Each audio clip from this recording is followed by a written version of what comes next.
పాకిస్తాన్ మాజీ క్రికెటర్ షాహిద్ అఫ్రిది చేసిన వ్యాఖ్యలపై శిఖర్ ధవన్ ఘాటుగా రిప్లై ఇచ్చాడు.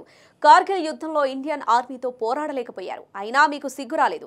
ఇంకెంత దిగజారుతారు? ఇప్పటికే చాలా దిగజారారు. ఇండియన్ ఆర్మీపై లేనిపోని ఆరోపణలు చేయడం పక్కన పెట్టి ముందు మీ దేశాన్ని అభివృద్ధి చేసుకోండి అంటూ అఫ్రిదికి ధవన్ స్ట్రాంగ్ కౌంటర్ ఇచ్చాడు.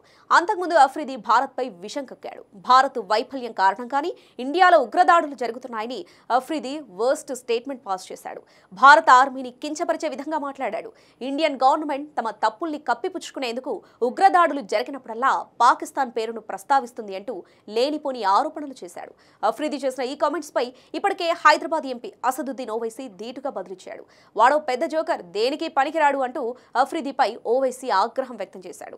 కాగా పాకిస్తాన్ కేంద్రంగా పనిచేస్తున్న ఉగ్రవాద సంస్థ కశ్మీర్లో జరిపిన దారుణమైన ఉగ్రవాద దాడిలో 27 మంది భారతీయులు ప్రాణాలు కోల్పోయారు. ఈ ఘటనలో 20కి పైగా తీవ్రంగా గాయపడ్డారు. ఈ టెర్రర్ అటాక్ పై స్పందించిన ప్రపంచ దేశాలు తమ నిరసనను తెలపగా పాకిస్తాన్ మాత్రం ఎప్పటిలాగే తమ వక్రబుద్ధి చూపించింది.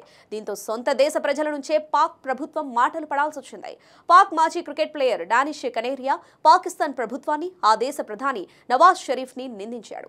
ఏ తప్పు చేయకుంటే పహల్గామ్ దాడిపై ఎందుకు సైలెంట్ గా ఉన్నారని సూటిగా ప్రశ్నించాడు. మరోవైపు భారత్ పాక్ మధ్య యుద్ధ వాతావరణం కనిపిస్తోంది. దీంతో పాకిస్తాన్ ఆర్మీలో పనిచేస్తున్న కొందరు సైనిక అధికారులు చెప్పాపెట్టకుండా అదృశ్యమవుతున్నారు. ఇండియాతో యుద్ధం అంటే ఆ మాత్రం భయం ఉండాలి మరి.